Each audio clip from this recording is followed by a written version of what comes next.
Hello दोस्तों, welcome back to our YouTube channel. आज सभी सीए इंटर स्टूडेंट्स के एग्जाम्स खत्म हो गए होंगे और सब बच्चों ने जो भी मेहनत की होगी, अब आज जाकर वो आराम करेंगे, थोड़ा सा रिलैक्स करेंगे और आगे की अपनी जो स्ट्रैटेजी है उसको बनाएंगे। तो यार, जिन भी बच्चों के आज एग्जाम्स खत्म हुए हैं, सबसे पहले तो कॉन्ग्रेचुलेशंस कि आपने बहुत मेहनत करके अपने एग्जाम्स दिए हैं। और अब अगर किसी बच्चे का एक ग्रुप रहता भी है, तो मैं कहूँगा यार, एक हफ्ता रेस्ट लो, उसके बाद फ्रेश माइंड से अपने दूसरे ग्रुप की तैयारी शुरू करना, ठीक है। और जिन बच्चों के दोनों ग्रुप जिन्होंने दे दिए हैं, वो अपनी आईटीटी और ओपी की ट्रेनिंग जो है शुरू कर दें, ताकि रिजल्ट से पहले उनकी ये दोनों ट्रेनिंग्स कंप्लीट हो जाए। और ये दोनों ट्रेनिंग्स ही बिल्कुल भी आपको ऐसा नहीं लगेगा कि एग्जॉस्टिव है। इन दोनों ट्रेनिंग्स में बहुत मजा आता है, खासकर ओपी के अंदर। तो आप प्लीज अपने आप को एनरोल करें और ये ट्रेनिंग्स आप शुरू कर सकते हैं। तो कुछ बच्चों के दिमाग में ये रहता है कि यार, हमने जो एमसीक्यूज करे हैं वो सही है या नहीं, या जो हमने आंसर्स लिखे हैं वो सही है या नहीं। इसलिए आज आपसे मैं एसएम का पेपर जो है, उसके अंदर एमसीक्यूज भी और डिस्क्रिप्टिव भी बड़ी शॉर्ट वे में डिस्कस करूंगा। और ऑलमोस्ट अराउंड 35 to 40 नंबर का पेपर जो है, हमारी ए कैटेगरी की जो हमने वीडियो डाली थी, जो कि 4 साढ़े 4 घंटे की थी, उसमें से आया है। तो आपको मैं वो भी बताऊंगा कि जो जो मैंने आपको टॉपिक्स बताए थे चैप्टर 5 के अंदर, मैंने आपको 1.5 घंटे के अंदर 5 से 6 टॉपिक्स रिवाइज करवाए थे, जिसमें से 10 नंबर का जो है आपको इस क्वेश्चन पेपर के अंदर अपने क्वेश्चन देखने को मिले हैं। ठीक है सर, तो एक बार शुरू करते हैं अपनी डिस्कशन। तो सबसे पहले केस सिनेरियोस। अपन केस सिनेरियोस कैसे करते हैं, पहले अपन पढ़ते हैं कि एमसीक्यू हमसे क्या पूछ रहा है, ठीक है ना। उसके बाद हम केस सिनेरियोस पढ़ते हैं। तो सबसे पहले पढ़ते हैं एमसीक्यूज क्या पूछ रहे हैं। A company's core values are essential for decision making and strategic alignment. ठीक है, बिल्कुल सही। Which of the following would be considered a violation of solar tech innovation values. तो इनमें से हमें 4 में से बताना है कि कौन सी जो वैल्यू है वो उनकी वायोलेशन होगी, जो सोलर टेक कंपनी है उनकी वैल्यूज का। ठीक है सर।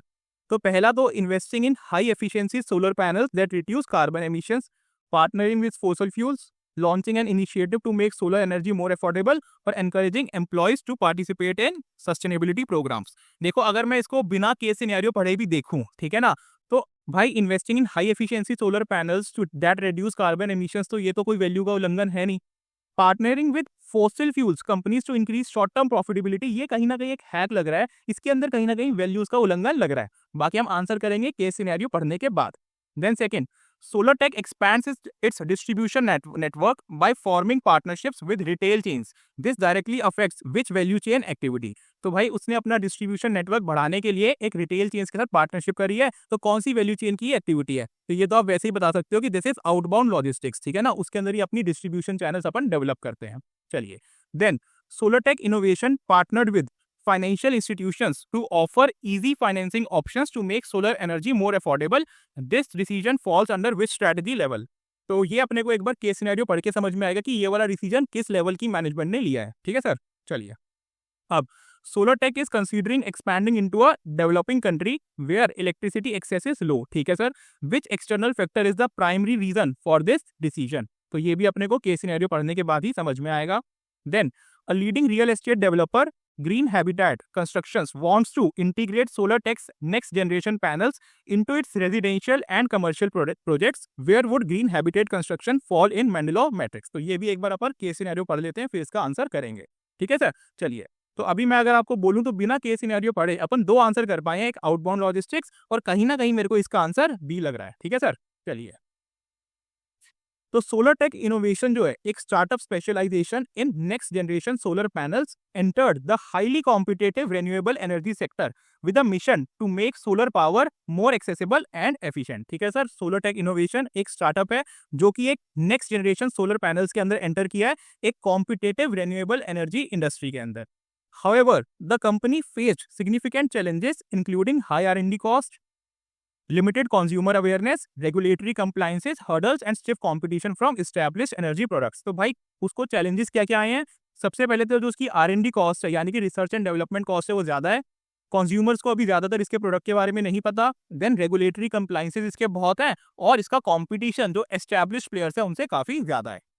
अब आगे, to navigate these challenges SolarTech conducted an in-depth market analysis identifying a strong demand for residential and commercial solar due to rising electricity cost and government incentives on green energy. तो इसने भाई अपना पूरा स्वॉट analysis किया, market की in depth analysis करा और उसके ऊपर उसने निकाला कि इसकी जो डिमांड है वो बहुत ज्यादा बढ़ने वाली है, क्योंकि जो आजकल अपनी इलेक्ट्रिसिटी मिल रही है उसका जो प्राइस है वो बहुत ज्यादा है, प्लस गवर्नमेंट भी बहुत ज्यादा इंसेंटिव दे रही है इन कंपनीज को। However, it also noted threats from lower cost alternatives and slow adoption in some regions। ठीक है सर, ये एक थ्रेट भी है कि भाई जो लोअर कॉस्ट ऑल्टरनेटिव्स है और जो इसकी अडॉप्शन है वो बहुत स्लो है। देन टू डिफरेंशिएट इटसेल्फ, ठीक है सर, इसको थोड़ा मार्क कर लेते हैं। To differentiate itself, solar tech developed ultra thin high efficiency solar panels that could generate more power in less space. तो भाई आजकल आप देखोगे तो अर्बन सिटी के अंदर स्पेस की सबसे ज्यादा प्रॉब्लम होती है, तो उन्होंने बोला कि हम ऐसा पैनल बनाएंगे जिसमें स्पेस भी कम लगे और उसके अंदर जो इलेक्ट्रिसिटी आपको वो भी ज्यादा जनरेट हो। Then this innovation appealed to home owners and business looking for cost effective grand space saving solutions. ठीक है sir. The company also opted a strategic expansion model. तो कंपनी ने एक स्ट्रेटेजिक एक्सपेंशन मॉडल भी opt किया जिसके अंदर वो फर्स्ट टारगेट करेगी अर्बन सेंटर्स को जिसकी हाई एनर्जी कंजम्पशन है। जो अर्बन सेंटर्स होंगे उनकी ऑफकोर्स जो एनर्जी कंजम्पशन होगी वो हाई होगी, and then gradually moving to rural areas. Internally the leadership headed by CEO. तो भाई लीडरशिप जो है headed by CEO mister Rajiv implemented a structural changes to improve decision making. तो भाई उसने कुछ स्ट्रक्चरल चेंजेस करे ताकि जो डिसीजन मेकिंग है वो इंप्रूव हो सके।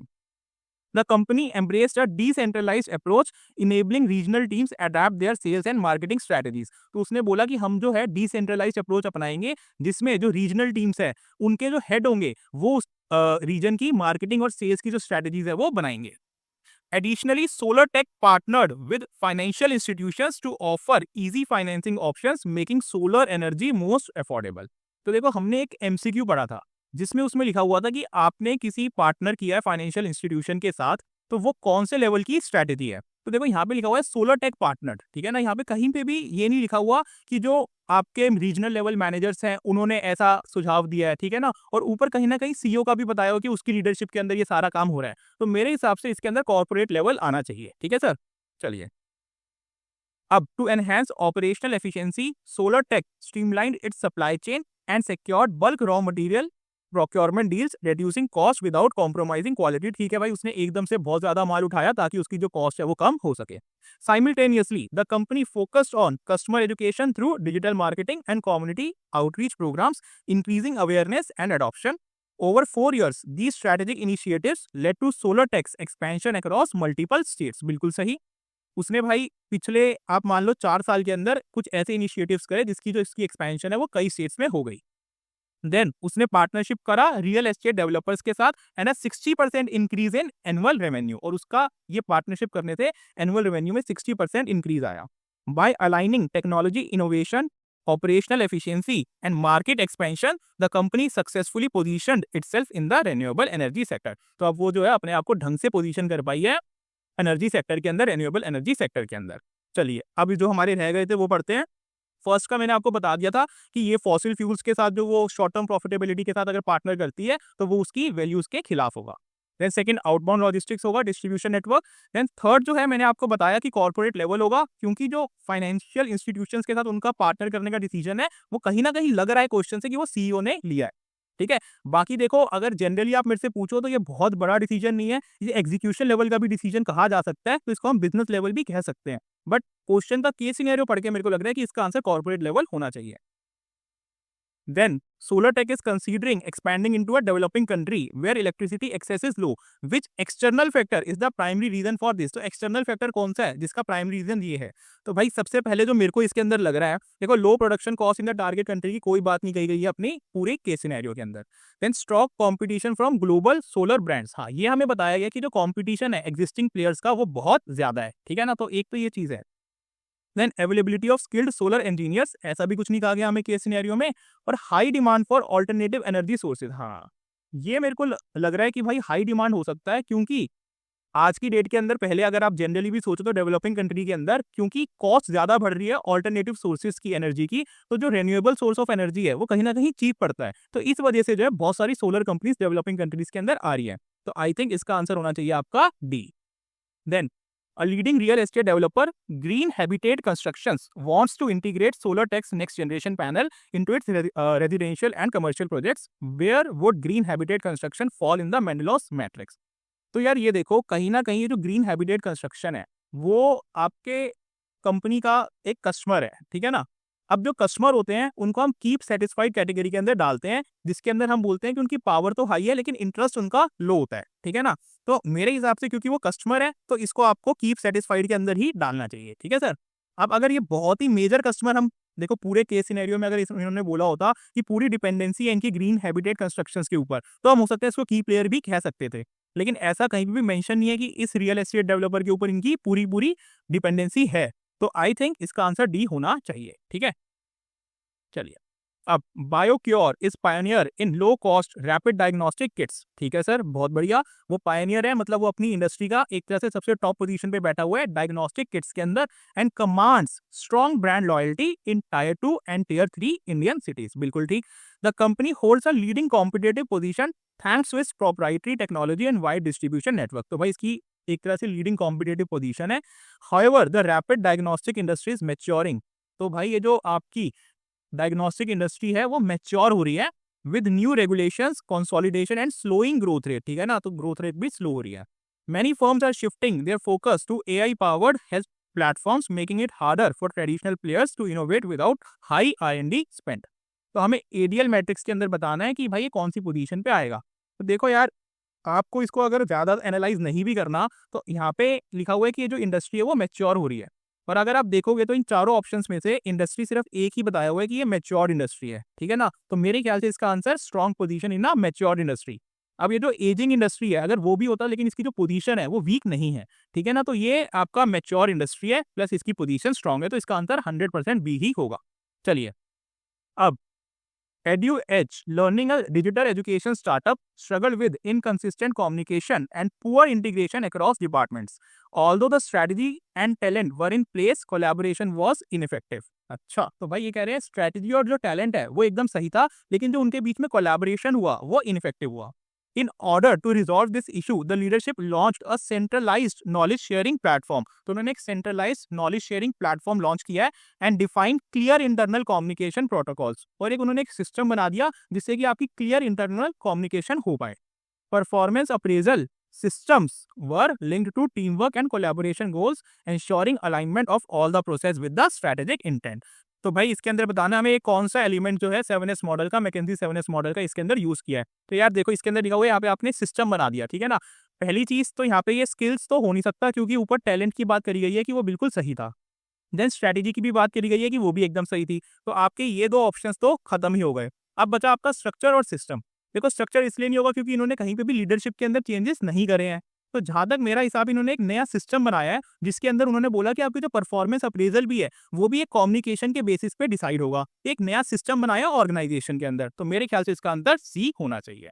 चलिए, अब in general electric matrix, what strategy is recommended for business units with high market attractiveness and strong business growth? वही high market attractiveness and strong business growth आपका फर्स्ट जो टेबल होती है ना, उसका फर्स्ट जो खाचा होता है उसके अंदर आता है, that is invest and expand, ठीक है।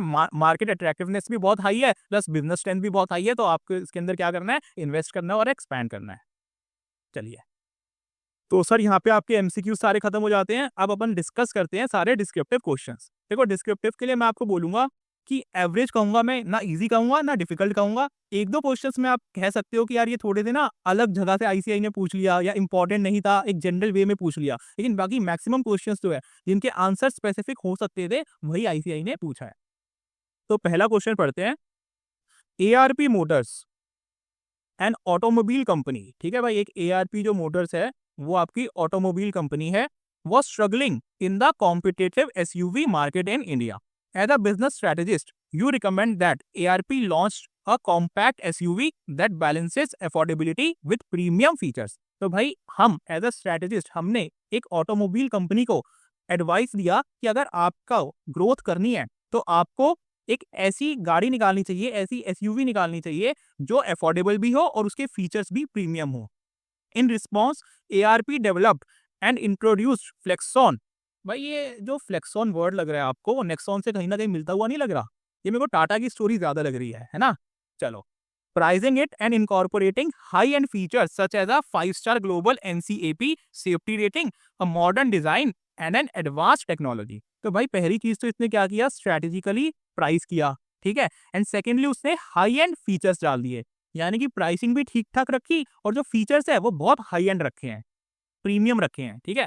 Furthermore the company expanded into electric vehicle segment with Flexon EV यानी कि Nexon EV, positioning it as one of the most affordable, भाई बिल्कुल एकदम मोस्ट अफोर्डेबल यानी कि मार्केट से सस्ता निकाला इसने, with yet feature rich electric SUV, but features जो है वो बहुत ज्यादा हैं। तो which strategy did you recommend to ARP motors to achieve a competitive advantage, explain strategy briefly and enumerate the key ways ARP motors implemented it. तो देखो यार, मैं बोलूंगा कि ये क्वेश्चन अच्छा है, ठीक है, दिमाग लगाने वाला क्वेश्चन है। तो काफी बच्चे जो माइकल पोर्टर्स की जेनरिक स्ट्रेटजीज है उनको समझ तो आ गया होगा कि इसी स्ट्रेटजी में से एक स्ट्रेटजी है इसकी, ठीक है। अब अगर हम एक एक करके एनालाइज करें तो क्या इसकी कॉस्ट लीडरशिप हो सकता है? नहीं हो सकता, क्योंकि कहीं पे भी नहीं लिखा कि इसने मार्केट से सबसे सस्ता माल निकाला है, ठीक है सर। सेकंड, हम फोकस स्ट्रेटजी बोल सकते हैं इसको, इसमें लिखा है कि हमने कोई नीश मार्केट को कैप्चर करने की कोशिश करी है, नहीं सर ये भी नहीं बोल सकते। अब डिफरेंशिएशन स्ट्रेटजी बचा और एक बेस्ट कॉस्ट प्रोवाइडर स्ट्रेटजी बचा। अब देखो, डिफरेंशिएशन इसलिए नहीं हो सकता क्योंकि डिफरेंशिएशन के अंदर हम प्रीमियम चार्ज करते हैं अपने कस्टमर से, यहाँ पे कहीं पे भी नहीं लिखा हुआ कि हमने प्रीमियम चार्ज किया है, बल्कि यहाँ पे लिखा हुआ है कि हमने दोनों गाड़ियां जो है वो अफोर्डेबल निकाली हैं, ठीक है ना, मार्केट को समझ के निकाली हैं, लेकिन हमने जो फीचर्स दिए हैं वो मार्केट से थोड़े बेहतर देने की कोशिश करी है उस रेट के अंदर। तो आई वुड सजेस्ट कि इसका answer best cost provider strategy होगा, ठीक है। और इसके अंदर आपको क्या लिखना है कि कंपनी ने कैसे अचीव करी बेस्ट कॉस्ट प्रोवाइडर स्ट्रेटजी। तो फर्स्ट, उसने जो कॉस्ट रखी आपकी फ्लेक्सॉन की वो सेम रखी, बट फीचर्स आपको मार्केट से ज्यादा दिए, ठीक है। और सेकंड के अंदर उसने कॉस्ट जो है वो कम रखी, लेकिन जो फीचर्स हैं वो जितने मार्केट में अवेलेबल थे दूसरे प्रोडक्ट्स के उतने ही रखे। तो इस तरीके से इसने best cost provider strategy achieve किया, ठीक है सर। तो ये होना चाहिए इसका answer, best cost provider strategy. चलिए अब आगे चलते हैं। You are the CFO of multinational corporation that has been facing declining profitability in one of its business units for the past 3 years। ओहो भाई, हम एक मल्टीनेशनल कंपनी के CFO हैं जो कि एक ऐसी कंपनी को चला रहे हैं जिसका प्रॉफिट लगातार गिरता जा रहा है for the past 3 years। It has been struggling with negative cash flows and intense competition. भाई नेगेटिव कैश फ्लोस है और इंटेंस कॉम्पिटिशन है, ये जो सारे कीवर्ड्स होते हैं ना, अगर किसी बच्चे ने ढंग से पढ़ा है पूरा एसएम तो ये कीवर्ड्स देखते ही समझ में आता है कि इसका आंसर क्या होना चाहिए। Then significant investment would be needed for technology upgrades, ठीक है। You are not interested in investing in restructuring and revitalizing a more promising investment opportunities available elsewhere. तो भाई एक मोर प्रॉमिसिंग इन्वेस्टमेंट अपॉर्चुनिटी भी हमारे पास है। As a CFO, what step would you take in response to this situation? How would you justify your decision? देखो यार, इसका no doubt एक ही आंसर हो सकता है, वो है डाइवेस्टमेंट स्ट्रेटजी, ठीक है। चैप्टर 4 के अंदर जो आपकी स्ट्रेटेजिक चॉइसेस होती है उसमें जो डाइवेस्टमेंट स्ट्रेटजी होती है, ठीक है, स्ट्रेटजी एग्जिट्स टॉपिक के अंदर, वही इसका आंसर है। क्यों आंसर है सर? पहला, परसिस्टेंट नेगेटिव कैश फ्लोज है इस कंपनी के अंदर। सेकेंड, जो टेक्नोलॉजी अपग्रेडेशन है वो करना फिजिबल नहीं है। Then third, a promising investment opportunity है कंपनी के पास, तो वो चाहेगी कि वो उस रिसोर्सेज में इन्वेस्ट करे जहां पे उसको आगे जाके बहुत फ्यूचर में बेनिफिट हो, ठीक है सर। तो ये 3 रीजंस की वजह से आपको डाइवेस्टमेंट कर देनी चाहिए। चलिए अब पढ़ते हैं sir C part. XYZ Limited recently formulated an international expansion strategy and implemented the new market expansion strategy with the aim of increasing its presence in international market। तो भाई XYZ लिमिटेड ने एक फॉर्मुलेट करी है international expansion strategy, यानी कि अब वो ग्लोबल जाना चाहती है। However, 6 months into the implementation, sales figures are not meeting projections। भाई 6 महीने उसने इंप्लीमेंट किए हुए हैं, लेकिन जो उसने प्रोजेक्ट किया था कि मेरी इतनी सेल्स हो जानी चाहिए थी, वो उतनी सेल्स नहीं हुई।